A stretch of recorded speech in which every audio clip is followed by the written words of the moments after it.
She had 8 minutes before he bled out on the Kyonggwan's service corridor floor.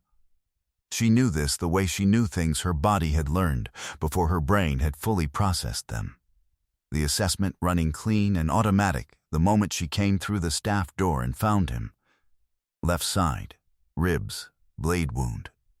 The jacket dark with it, the specific quality of his stillness that was not calm, but the managed version of a man who understood he was in trouble and was controlling his body's panic, because panic was the one thing that would kill him faster than the wound. She did not panic either. Inside, she said. Not a question. He looked at her. The inventory look. Fast. Complete. The assessment of a man determining whether the person in front of him was a threat before he decided whether to comply. Whatever he read in her face resolved the question in 3 seconds. He came inside. She had been a night auditor at the Kyonggwan for 8 months. She had managed 12 incidents across those 8 months. A guest having a cardiac event in the elevator. A kitchen fire that the suppression system handled before she finished the call to the fire department. 2 domestic disputes. 1 theft. 3 guests locked out of their rooms at 4 a.m. She had managed all of these with the specific efficiency of someone who had been trained to manage worse and was grateful, usually, that worse was not what the night produced. Tonight worse had come through the service entrance at 2:14 a.m. in a jacket that cost more than her rent. She brought him to the back office, not the lobby, not anywhere with windows or with the specific visibility that the lobby's position gave to anyone watching the building from outside. The back office had 1 door, no windows, and a supply drawer that she pulled open without stopping, taking out the hotel's first aid kit, and, because the first aid kit was going to be insufficient, and she knew it, the compact sewing kit from the guest amenity supplies, and the bottle of Tito's from the minibar access shelf. He looked at the vodka. He looked at her. "Sit," she said. He sat. She understood. Later, when she had the time to understand things, that this was the most significant event of the evening. Not the wound, not the thread, but the fact that Kwon Mong-soo, who had not taken an instruction from anyone in approximately 15 years, sat down on a supply room stool because a woman in a hotel polo and a name tag said to. She didn't think about it then. She was thinking about the wound. She got the jacket off him. He helped. Which told her the arm had mobility, which told her the wound had not hit anything structural. She got his shirt up. She looked at what was there. Clean blade. Deliberate. Someone who knew what they were doing and had intended this specific location, deep enough to bleed seriously, angled to miss the lung. A message wound. She had seen this before. In circumstances she was not currently thinking about. She poured vodka on a gauze pad from the first aid kit, and she cleaned the wound, and she did not warn him, because warning him served no function, and he made no sound, which told her something about his pain threshold, and something about his discipline, and something about the fact that he was watching her hands with the specific quality of attention that registered details and would not forget them. She threaded the needle. Black thread, she chose it because it would be visible against skin, and she needed to see her own work. She tied the knot the way she had been taught, the way her hands still knew without rehearsing, and she said, "This is going to require you to hold still." "I'm aware," he said. First words since inside. She put in 7 sutures. She put them in with the spacing and tension she had learned in a training facility in Georgia and refined in 2 theaters of operation on 2 different continents. And her hands were steady throughout, and she did not look at his face while she worked, because his face was not the task. When she was done, she covered the wound with gauze from the first aid kit and secured it with the medical tape that the kit mercifully contained, And she sat back on her heels and looked at her work and decided it would hold until he reached someone with better equipment. She looked at her hands. His blood on them. She reached for the alcohol wipes. "Where did you learn that?" he said. She looked up. He was watching her with the same inventory attention, but the quality of it had changed. It was not assessing threat anymore. It was doing something else, something she did not yet have a word for. "Army," she said. "Combat medic. 4 years. That's not in your employee file." She held his gaze. "No," she said. "It's not." The back office was quiet. Through the wall, she could hear the ambient frequency of a hotel at 2:30 in the morning, the specific hum of a building at rest that was never fully at rest. She had learned to find this sound stabilizing. Right now, it was simply there, behind the specific weight of the room she was in. "You need a hospital," she said. "Or someone with surgical supplies. This will hold for 6 to 8 hours if you don't stress it, but it needs to be properly closed." "I know," he said. "Then I'll call you a car." "No." The word landed flat and final, and without inflection that would let her argue with it. "No one leaves this building for the next 40 minutes. She looked at him. "The people who did this," he said, "are watching, who exits the building in the next hour." He said it the way he said everything, directly, without theater, with the specific efficiency of a man who communicated only what was necessary and expected the recipient to be capable of handling it. "You walked into this. I can't undo that. What I can do is make sure you don't walk out of it until it's safe." She held this. "You're telling me I'm in danger," she said. "You're telling me you were a combat medic and you're surprised by that?" She was not surprised. She had already run the geometry in the back of her head while her hands were working. The service entrance, the blood trail, whoever had followed him to this area of the city. She had already understood that the moment she opened the staff door and made the decision to bring him in, she had inserted herself into a situation with a perimeter she could not yet see the edges of. She had made the decision anyway, because a man was going to bleed out on a hotel corridor floor if she didn't, and that was not something her hands were going to allow. "How long?" she said. 40 minutes. Maybe less. She looked at the gauze on his side. She looked at the blood on her hands that the wipe hadn't fully taken. She looked at Kwon Myung-soo, who was sitting on a supply room stool with 7 sutures from a hotel sewing kit holding him together, and the specific stillness of a man who was in pain and not showing it, and who was watching her with something in his expression that she did not have the attention to examine yet. "All right," she said. 40 minutes. The Kyung Grand sat on the corner of Wabash and Adams in a building that had been a department store in a previous century and had been converted 40 years ago into a hotel that had never fully decided between what it was and what it wanted to be. The lobby communicated ambition that the corridor carpeting didn't fully support. The rooms were large, and the beds were good, and the overnight desk was the specific province of whoever could handle a building's nighttime self without requiring supervision. Britta Monroe had been handling it for 8 months. She had taken the job because the overnight shift paid a differential that the day positions didn't, and because the overnight shift was quiet in a way that the day was not, and because she needed quiet. She had left the army at 26 because she had done what she came to do, and the cost of continuing was the specific cost of someone who had spent 4 years treating the consequences of violence and had begun to understand that there was a different way to spend the next 40 years, and she wanted to find out what it was. She had not found out yet, exactly. She had found the overnight desk, which was a placeholder she was not apologizing for. And she had found the numbers, the financial close, the auditing function. The satisfying precision of a set of accounts that resolved at 5 am into something clean and complete. And she had found the specific geography of 3 am in a hotel lobby, which was empty in a way that the city outside it never was, and which she had needed more than she had known she needed it.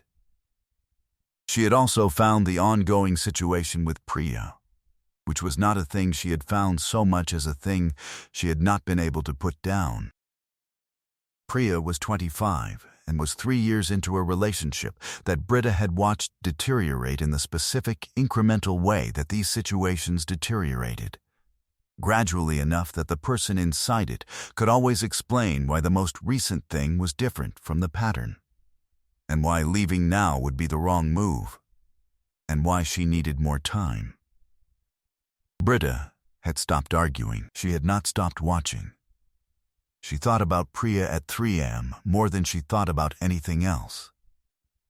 She had not yet found the thing that helped with this, the action that would resolve it, or the acceptance that she could not resolve it, or some workable position between those two that let her sleep. She thought about Priya now, in the back office, with Kwon Myung-so on the stool and 32 minutes remaining, because the mind went where it went when the acute situation had stabilized and the waiting began. "You're thinking about something else," he said. She looked at him. "I'm monitoring your color and your breathing," she said. "That's not thinking about something else. That's doing my job." "You were doing your job," he said, and then your face changed. She looked at him for a moment. "My face is my business. Your face is currently in the same room as my emergency," he said. There was something in it, not humor exactly, but something adjacent. The dry edge of a man who had not expected to be in a supply room having this conversation tonight and was making what he could of the situation. "I'd like to know if there's a variable I need to account for." "There's no variable," she said. "I'm here. I'm watching the wound. There's no other variable." He looked at her for a moment. He did not push. This told her something. She filed it. "If you're new here, welcome home, quiet storm chasers and soul deep feelers. Subscribe, drop a like, and tell me your city in the comments. Every one of you who shows up here keeps these stories alive. Now get somewhere still. We're in it." At the 20-minute mark, he said, "Why did you help me?" She looked up from the ledger she had pulled onto her lap. The hotel's night audit was not going to complete itself, and the numbers were a thing her hands could do while her eyes stayed on him. "You were bleeding in a corridor," she said. "People bleed in corridors and get left there. Not by me." He was quiet for a moment. "You didn't know who I was." "I knew you were bleeding," she said. That was enough. "Most people," he said, "would have called emergency services and stayed behind the desk." "Emergency services would have triggered a report," she said. "A report would have been a problem for you. You knew that. I assessed it." She kept her eyes on the ledger, the jacket, the wound type, the fact that you came through the service entrance instead of the front door and chose to bleed quietly rather than call for help. She turned a page. "I assessed it, and I made a decision. To not call emergency services. To handle it myself."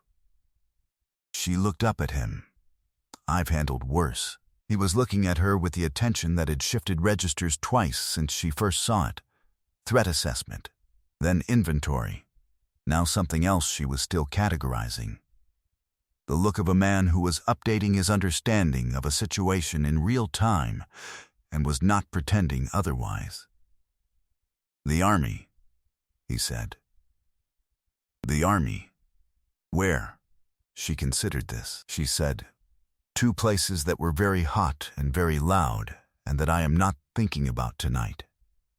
Something moved in his expression. Not the managed stillness. Something underneath it. "No," he said quietly. "Neither am I." She registered this.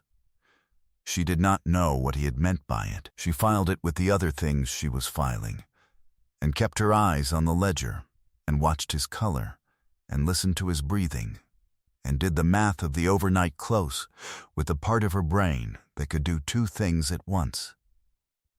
Which was all of it. At the 30-minute mark, his phone vibrated. He looked at it. His expression did not change, but something in his posture changed, the kind of shift that happened when information arrived that reorganized a situation. "It's clear," he said. 20 minutes ahead of schedule. She set down the ledger. She stood. She ran a visual assessment. Color was better. Breathing was even. He had not shown signs of the wound shifting. "Then, I'll call you a car." "Wait," he said. She waited. He looked at her. He said nothing for a moment. The pause of a man who was choosing whether to say a thing, not a man who didn't know what he wanted to say. "You're going to walk back out to that desk," he said, "and finish the overnight audit, and go home at 7 a.m. and not tell anyone what happened in this room." "That's correct," she said. "And you think that's the end of it?" She looked at him steadily. "You're going to tell me it isn't?" "You have my blood on your shirt," he said. "There are 2 cameras on the service entrance. The people who cut me will pull that footage. They will see you bring me in. They will know you were the last person with me before I moved." He held her gaze. "You're a variable now. Not because I chose to make you one, because you chose to open that door. I need you to understand that." She had understood it from the moment she made the decision. She had made the decision anyway. She was not going to pretend otherwise. "I understand it," she said. "Then you understand that walking back out to that desk and going home at 7 a.m. is not something I'm going to allow." The word "allow" landed in the room. She let it sit for exactly the amount of time she needed to decide how to respond to it, which was 1 second. "You don't have authority over what I do," she said. Flat, clean, the voice she used when she meant something completely. "You are a man I kept from bleeding out in a hotel corridor. That does not give you authority over my movements." He looked at her. The expression did not change. "No," he said. "It doesn't." A pause. "I'm asking." The shift was so small, she almost missed it. The word "asking" instead of the implicit command that had been an "allow." The adjustment, precise, deliberate, one word changed, was the kind of thing she had learned to catch in briefings and in negotiations, and in the specific atmospheric readings of rooms where power was being exercised and occasionally relinquished. He was asking, "Where would you take me?" she said. "Somewhere safe until I understand the scope of what happened tonight and can guarantee your safety returning to your normal life." He said it simply. "That could be 48 hours. It could be less. I have a job. I'll arrange coverage. You don't know who to call. Give me a name." She looked at him. She thought about Priya, which was where her mind went when she was assessing situations that involved someone she cared about being in danger, because she had been assessing those situations for 2 years, and the habit was grooved. "There's someone I need to check on," she said. "Before I go anywhere, I need to know she's okay." He looked at her. He did not ask who. He said, "Call now." She pulled out her phone. She called Priya. It rang 4 times, and she was assembling what she would say to voicemail when Priya picked up, sleep-thick and mildly irritated, and completely, recognizably, safely awake. "Britta, it's 3 in the morning, I know. I'm sorry. I needed to hear your voice." A pause. Then, with the specific softening that happened when Priya registered that Britta's voice had a quality that wasn't ordinary. "Are you okay?" I'm fine. Go back to sleep. I'll call you tomorrow. She hung up. She looked at Kwon Mung Soo. She said, "All right." He nodded once. He stood from the stool with the careful economy of a man who had been told not to stress the wound and was complying because the person who told him was the person who had put in the 7 sutures and had therefore earned the instruction. "One more thing," he said. She waited. "The sewing kit," he said. "You chose the black thread." "It's more visible," she said. "I needed to see the work." He was quiet for a moment. "You've done that before." "Yes, with worse equipment." "With a bootlace and a fishing hook, once," she said. "This was considerably better." The thing moved through his expression again. The things she had been filing across the last 40 minutes. The things she had not yet had the attention or the distance to examine properly. She had the sense, from everything she had learned in 8 months of 3M lobby quiet, that the distance was not going to be available to her for a while. She picked up her jacket from the chair. She looked at the supply room, the gauze wrappers, the vodka bottle, the hotel sewing kit with 3 needles remaining. She picked up the sewing kit and put it in her jacket pocket, because it was hotel property and she was still, technically, doing her job. He watched her do this.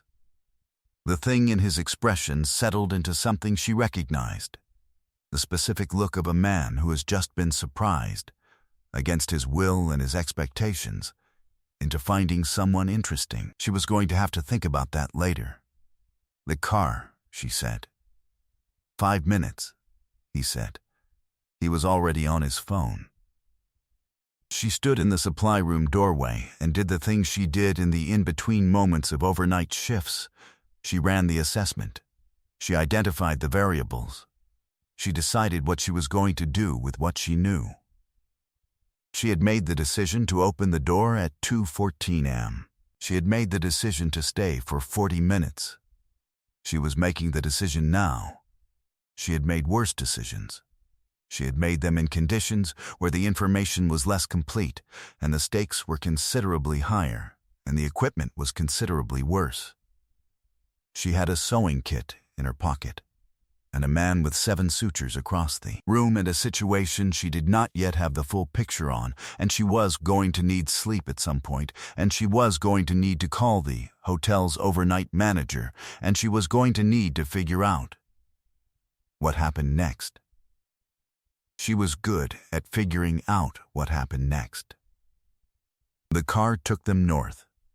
She watched the city move past the window, the specific Chicago of 3M, which she knew well from the vantage of the lobby desk, but which looked different from the back of a vehicle moving with the unhurried certainty of something that did not need to account for traffic, because traffic accounted for it. She had noted the driver, the vehicle, the route. She was not alarmed by any of it. She was tired, which was a different thing from being afraid. He was in the opposite corner of the back seat. He had the stillness that she was beginning to understand was his baseline, not absence, presence, the contained presence of a man who had learned to take up exactly as much space as the situation required, and no more. "The bootlace," he said. She turned from the window. "Tell me the circumstances," he said. She looked at him for a moment. She thought about what she was willing to say in a car at 3M to a man she had met 90 minutes ago and whose blood was on her shirt. She told him. Not the full context. She did not go into the deployment or the specific mission or the things that framed the situation. She told him, a teammate. A blade wound not unlike the one she had just closed. A kit that did not contain thread, and the specific problem of holding a wound closed for 4 hours until evacuation was possible with what was available. He listened the way she had already learned he listened, completely, without preparing a response, registering what was actually said. "Did he make it?" he said. "Yes." She turned back to the window. He's in Atlanta now. Has a landscaping business. Sends me a Christmas card. Good, he said. She looked at him. He was looking at the city moving past his own window, and his face had the quality she had not fully examined yet. The version that existed when the management wasn't running at full capacity. When the blood loss and the hour and the 40 minutes in the supply room had reduced the performance requirements to something closer to nothing. Myung-so, she said. She used his given name because she did not know his last name and was not going to call him sir. He turned. The people who cut you, she said. Is this going to escalate? He held her gaze. He did not soften it. Probably, he said. Over what? A pause.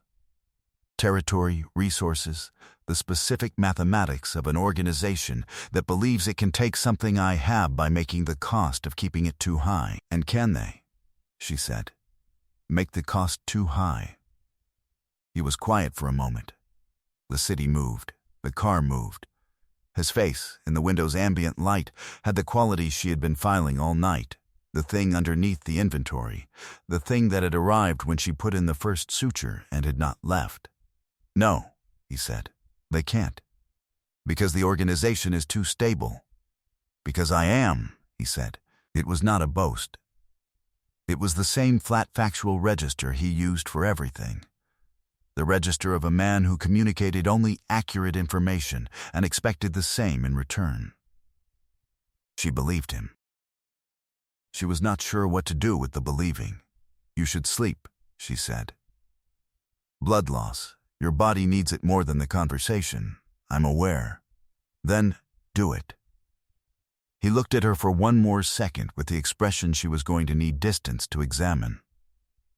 Then, he turned back to the window and closed his eyes. She watched him for 3 seconds, the professional assessment, the wound check, the color, and the breathing. And then she turned back to her own window and watched Chicago become the North Shore and thought about Priya and the overnight audit and the 7 sutures and the specific weight of a sewing kit in her jacket pocket.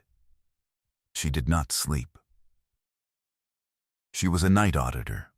She was accustomed to being awake when everyone else wasn't. She watched him breathe until she was certain the breathing was going to continue. Then she watched the city and let the assessment run and figured out what happened next. The compound was not what she expected, and exactly what it should have been. She registered the security in the first 4 minutes, not because she was alarmed, but because registration was what her brain did in new terrain. She noted the positions, the sight lines, the entry points, the geography of a place that had been designed to be difficult to approach from the outside and easy to navigate from the inside. She noted that it was well maintained in a way that spoke of permanence rather than contingency. She noted that the person who greeted them inside, a compact man in his 40s named Sol, who moved with the specific efficiency of someone with a military background she did not have to be told about, addressed Myung-so with the brevity of long familiarity and addressed her with the careful neutrality of someone who had been briefed that she was a guest and was taking the briefing seriously. She was given a room. It had a window that faced east toward the lake. She stood at the window for a moment and watched the pre-dawn darkness over the water and ran the assessment of the last 90 minutes and decided that what she had was manageable and that manageable was enough for right now. She was not afraid. This was worth noting. She had been in situations that produced fear. Real fear, the kind her body understood as signal rather than noise, and this was not one of them. She was inside a situation she did not fully understand yet. With a person she did not fully understand yet. In a house that belonged to an organization she was only beginning to map. She was also a woman who had put 7 sutures into a stranger with a hotel sewing kit at 2:30 in the morning and had made the decision to do so with full knowledge of what it meant. She had made harder decisions. She had made them with less information and worse equipment. She sat down on the edge of the bed and took the sewing kit out of her jacket pocket and looked at it. 3 remaining needles. The black thread. 1 button she had not needed. She put it on the nightstand. She took off her jacket. She looked at the blood on her shirt and decided the shirt was a loss and that she had sustained worse losses. She lay down. She did not expect to sleep, and she did sleep. Because her body had learned in 4 years of field medicine that sleep was a resource you took when it was available, regardless of circumstances. She slept for 4 hours. She woke at 8 a.m. and lay in the east-facing room while the lake light came through the window, and did what she did in the first minutes of waking: assessed. Where she was, what had happened, what she knew and what she didn't. She knew. 7 sutures, black thread, a man who said asking instead of demanding after 1 correction, a car ride north, a room facing east, 3 remaining needles on the nightstand. She didn't know the full scope of what had happened at 2:14 a.m. What the footage from the service entrance would produce, whether the people who cut him were going to identify her, and whether that identification was going to require a response. She got up. She found the bathroom, which had a change of clothes in her size that had not been there when she arrived, and which she registered as the specific attentiveness of an organization that managed its guests with competence. She changed. She washed her face. She looked at herself in the mirror with the clear-eyed assessment she used in the field when she needed an accurate picture of her own condition. She was all right. She went to find him. He was in the kitchen. This was not what she had expected. She had expected an office, a war room, the operational infrastructure of a man managing an escalating situation from a position of strategic control. She had not expected him at a kitchen table with a cup of coffee and Sol across from him with a tablet and the specific quality of a morning briefing that had been interrupted by her arrival. He looked up when she came in. He ran the visual assessment, automatic, fast. She let him do it because he had earned the right to know how she was, and because she had nothing to conceal from it. "Sit down," he said. He said it differently from the supply room. The supply room version had been a command she had the right to override. She had known this even when she complied. This version was an invitation with the shape of a command, because that was the shape he defaulted to. She was beginning to understand the distinction. She sat. Sol poured her coffee without being asked. She took it. "The footage from the service entrance," she said. "Managed," he said. "By whom?" "Mine," he said. "The Congran security architecture runs through a system my organization has access to. The footage from 2:10 to 2:55 a.m. has been removed." She held this. "That's convenient. It's infrastructure," he said. "I'm not going to pretend the relationship with the Grand is coincidental." "No," she said. "I didn't think you were." She drank her coffee. "The people who cut you, what do they know about where you went?" "They know I was in the area.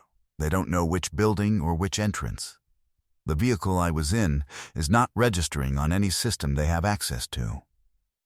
He looked at her steadily. "You're not in their picture." Yet, he agreed. She held the word. She thought about the geometry, the service entrance, the supply room, the car, the compound. She had been moved through the night efficiently and completely, which was its own information about the man across the table.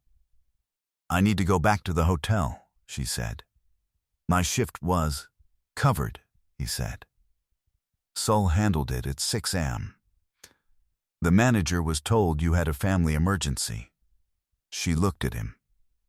"You arranged coverage for my hotel job." I said I would. She had said that, and he had said give me a name, and she had not given him a name. She had made a phone call, and he had still arranged it. She did not know who Sol had called or what had been said.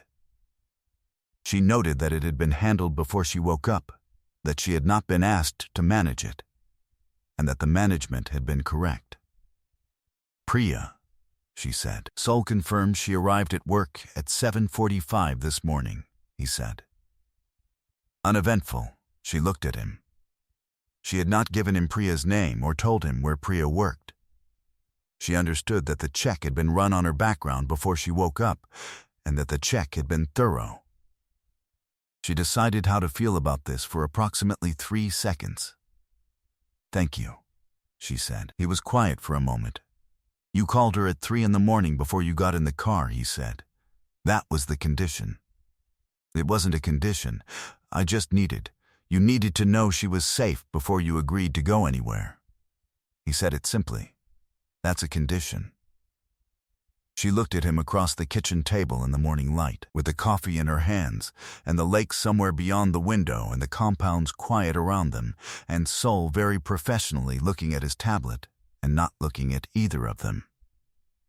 She looked at Kwon Myung-soo, who had been cut with a blade at 2:14 am, and had come through a service entrance to stop bleeding, and had sat on a stool while she put in 7 sutures with hotel thread, and had said, asking when she pushed back on, allow, and had arranged coverage for her job before she woke up, and had checked on Priya without being asked because she had called Priya before getting in the car, and he had filed it. She thought about what it meant to be read that accurately, what it meant to have the things she did without narrating them. The call, the condition, the reason, registered and accounted for without her having to explain them. She had spent 4 years in an institution that communicated in that register. She had not been in a room where someone else used it in a long time. The wound, she said. Let me see it. He looked at her for a moment. Then he pulled up his shirt on the left side. She crossed to him and crouched and looked at the gauze and the tape and the specific configuration of 7 sutures holding a man together. It needs to be properly closed today, she said. Do you have a doctor? Yes, call them. This afternoon at the latest. She stood. The thread is silk equivalent, and the tension is correct, but the equipment wasn't designed for this, and I need you to have someone look at it with actual instruments. All right, he said. She sat back down. She picked up her coffee. She said, You're going to tell me I can't go back to the hotel. No, he said. She looked at him. You can go back to the hotel. I'm going to ask you not to, for the next 72 hours, while I determine the full scope of last night and make sure your name is not anywhere in the Choi Group's assessment of the evening. She noted the name. Choi Group. She filed it. And if it is, she said, then I'll tell you, and we'll make a decision together about what that requires. He held her gaze. I'm not going to manage this around you. You're in it. You should see it. She thought about organizational psychology. She thought about the series of decisions she had made in the last 6 hours and what they had produced, and what they were likely to produce in the next 72 hours. She thought about Priya at work at 7:45 and Sol's tablet and the east-facing window and 3 remaining needles on the nightstand. 72 hours, she said. Yes, and you'll brief me on what you find. Yes, and Priya gets checked on every morning. He looked at her for a moment. Something moved in his expression, the thing she had been filing all night, closer now than it had been, more legible. Every morning, he said. She drank her coffee. She looked at the lake light through the window.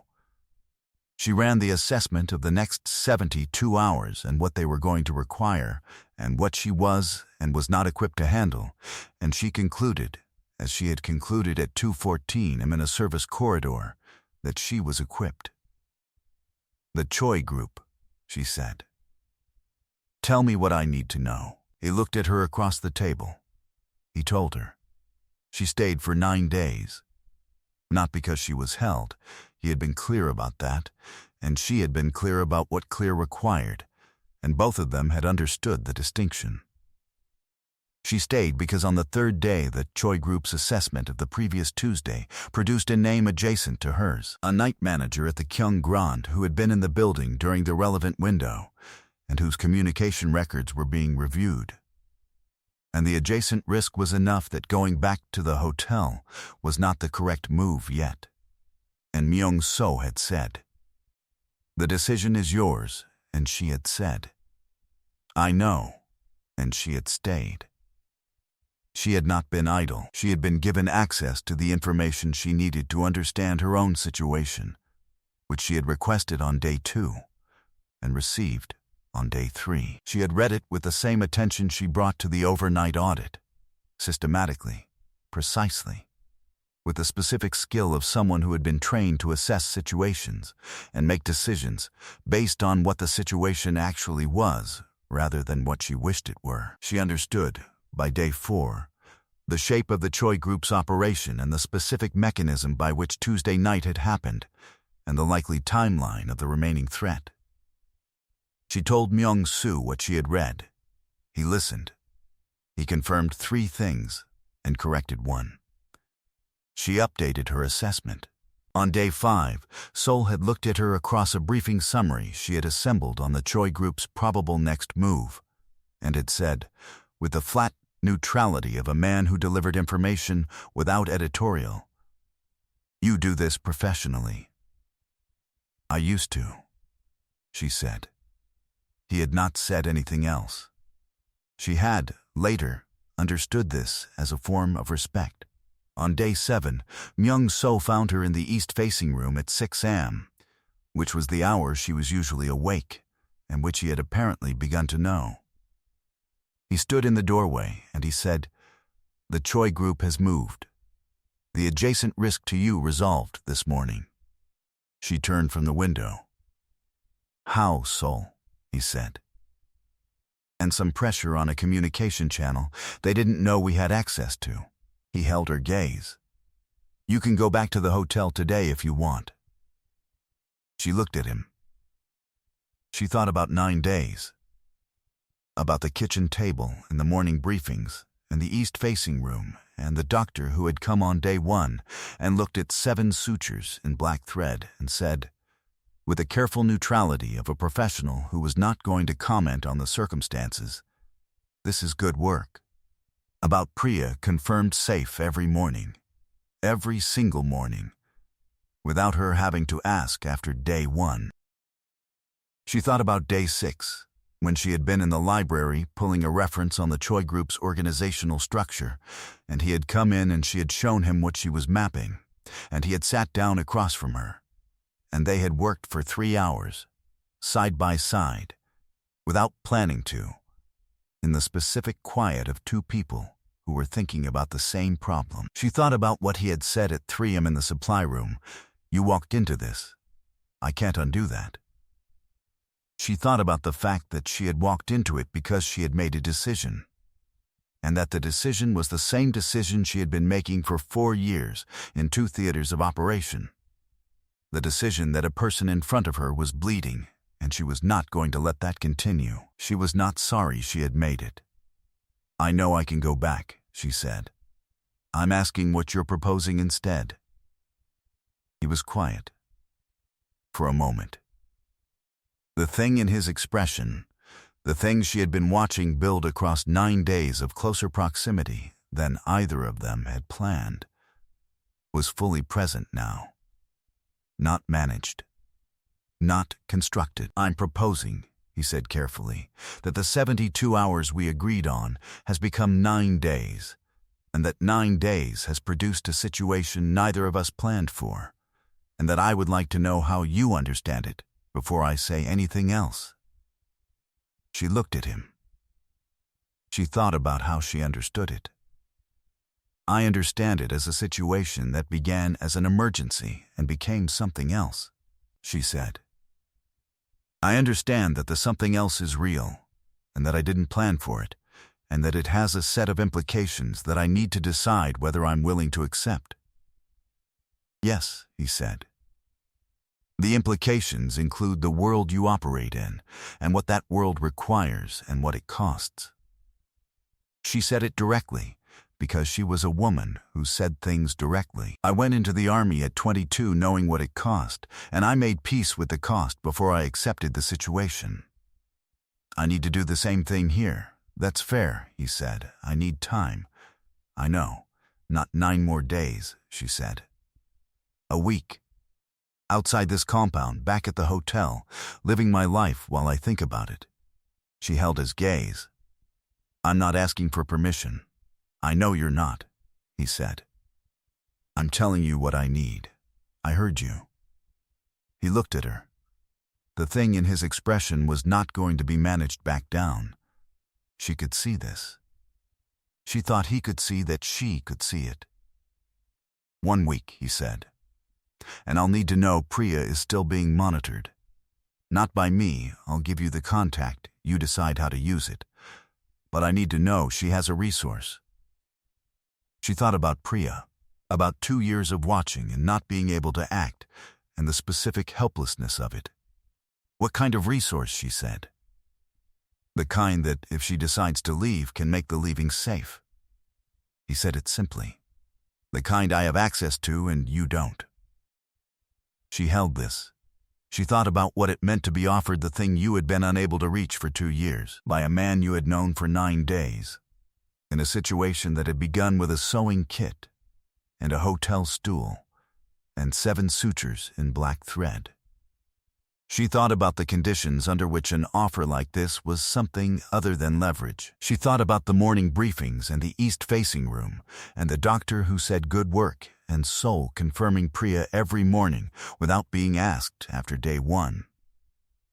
She thought about a man who said asking instead of allowing. Give me the contact, she said. He did. She looked at the name and the number. She put it in her phone. 1 week, she said. 1 week, he said. She went back to the window.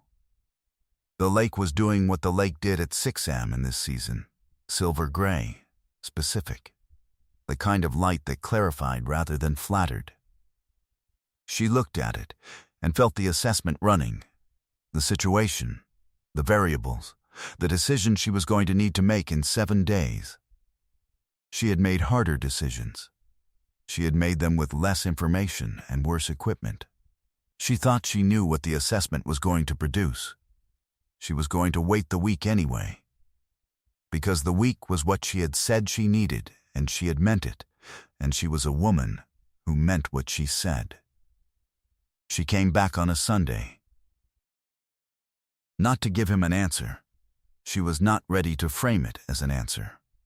Because the framing required a question, and they had been carefully not stating the question, and she was not going to state it before she was ready. She came back because she had run the week, and the week had produced what she expected it to produce, and she had called Priya and had a conversation that she was going to give herself more time to process, but that had ended with Priya saying, very quietly, I think I'm ready, and Britta had given her the contact number.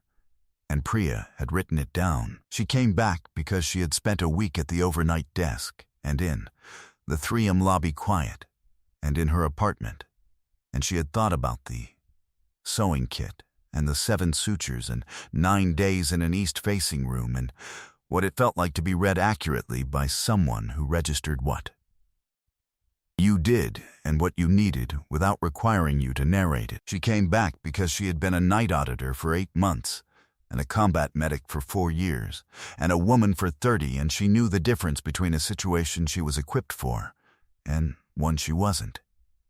She was equipped for this. She stood at the compound's front door on a Sunday afternoon and rang the bell like a person who was arriving rather than returning, because she was making a distinction she needed to make. And when Sol opened the door, she said, I need to speak to him. Sol looked at her. Sol said, he's in the kitchen. She went to the kitchen.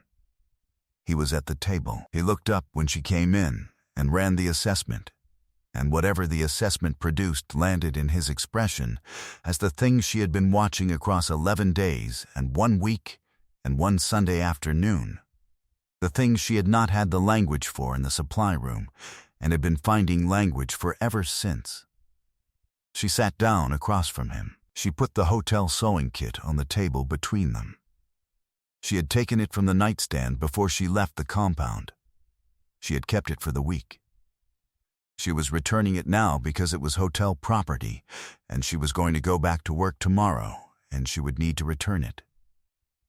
He looked at the sewing kit. He looked at her. She said, 3 needles left. The black thread. 1 button. She held his gaze. I've been thinking about the week you asked me to take. Yes, he said. I've been thinking about the implications I said I needed to assess.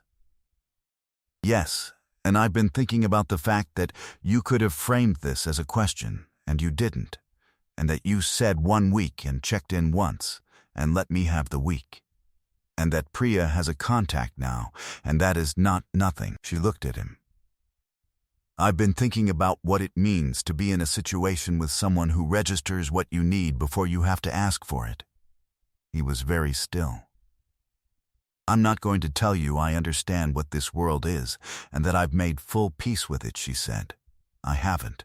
I know what I know, and I need to keep knowing things as they come, and I need you to give me the full picture the same way you did in the kitchen on day 3 when I asked for it. She held his gaze. But I've run the assessment, and the assessment says that a man who replaced, allow with asking after 1 correction, and checked on my sister every morning without being asked after the first day, is a man who is worth the complicated thing. He said nothing. So, she said, I'm here.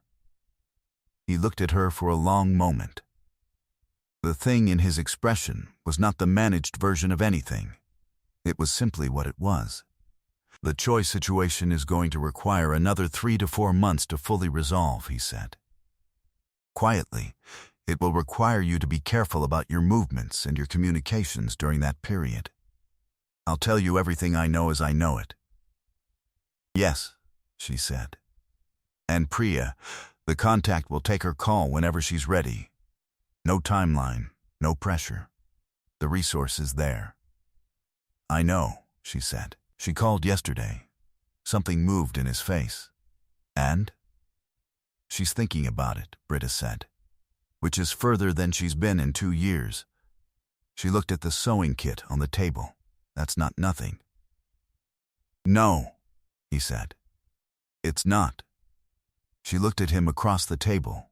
She thought about 2:14 a.m. and the service corridor and 8 minutes and the specific decision to open the door. She thought about what had come through the door when she opened it, and what had come after, and what she was sitting across from now. The sutures, she said. They're due to come out. He looked at her. I can do it, if you have the right equipment this time. She said it the way she said things she was going to do. Or you can go back to the doctor. Either one. Here, he said. Without hesitation, she nodded. She stood. She went to find Sol. She had opened the door because someone was bleeding, and her hands didn't know how to leave that. She had stayed because the man she stitched together turned out to be worth the thread. He had asked instead of commanded and checked on her sister and given her the week and waited. She had come back because her assessment was good, and her assessment said, this is worth it. That was all. That was enough. That was everything. Thank you for being here with us, quiet storm chasers and soul deep feelers. If this one lit something in you, drop a like, share it with someone who needed to hear it, and leave your city in the comments. I want to see every corner of the world this story reached tonight. Subscribe if you're new. We've built 8 worlds now, and I want you here for all the ones still coming. Next time, a Korean mafia boss's new interpreter realizes mid-sentence that she's been hired to help him negotiate with the man who destroyed her family. She has 30 seconds to decide what she does with that. I'll see you there.